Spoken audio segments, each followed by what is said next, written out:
রাসূলুল্লাহ সাল্লাল্লাহু আলাইহি ওয়াসাল্লাম কীভাবে কিয়াম করতেন, কিয়াম ও রমাদানের কিয়াম কীভাবে করতেন, তিনি বিভিন্ন রকম করতেন।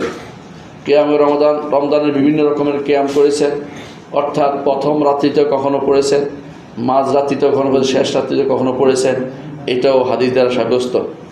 এমনকি রাসূলুল্লাহ সাল্লাল্লাহু আলাইহি ওয়াসাল্লাম তিনি শেষ দশক যখন আসতো তখন তিনি পুরোপুরি ঘুমাতেন না, সারা রাত ধরে তিনি কিয়ামুল লাইল আদায় করতেন। এই জন্য শেষ দশক আসলে আমাদেরও সেই প্রচেষ্টা থাকা উচিত যাতে করে আমরা কিয়ামুল লাইল যথাযথভাবে আদায় করি, রাসূলের অনুসরণ করে।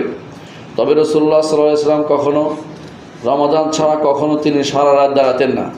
যে রমাদান ছাড়া ঘুম বাদ দিয়ে সারা রাত ইবাদত করা, এটা রাসূলুল্লাহ সাল্লাল্লাহু আলাইহি ওয়াসাল্লাম আদর্শ নয়। রাসূলুল্লাহ সাল্লাল্লাহু আলাইহি ওয়াসাল্লাম বলেছেন, ফাইন্না লিজাসাদিকা আলাইকা হাক্কান, তোমার শরীরে তোমার হক আছে, শরীরের হকটাকে ফাআতুকুল্লাযী হাক্কিন হাক্কা, প্রত্যেকের হক তুমি আদায় করবে।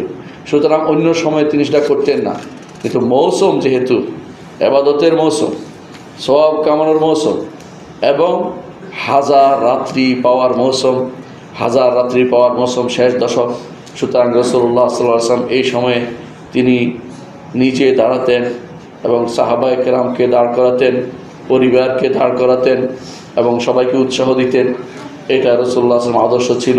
শেষ দশকে তিনি খুব কমই ঘুমাতেন। শেষ দশকে 10টি রাত এই জন্য গুরুত্বের সাথে নিয়ে ইবাদতের কিয়ামের মধ্যে কাটাতে হবে। এই কিয়াম শুধু দাঁড়িয়ে থাকা নয়, সালাত আদায় করা, এটা হচ্ছে কিয়াম। যত বেশি সালাত আদায় করবেন আল্লাহর কাছে তত বেশি প্রিয় হতে পারবেন।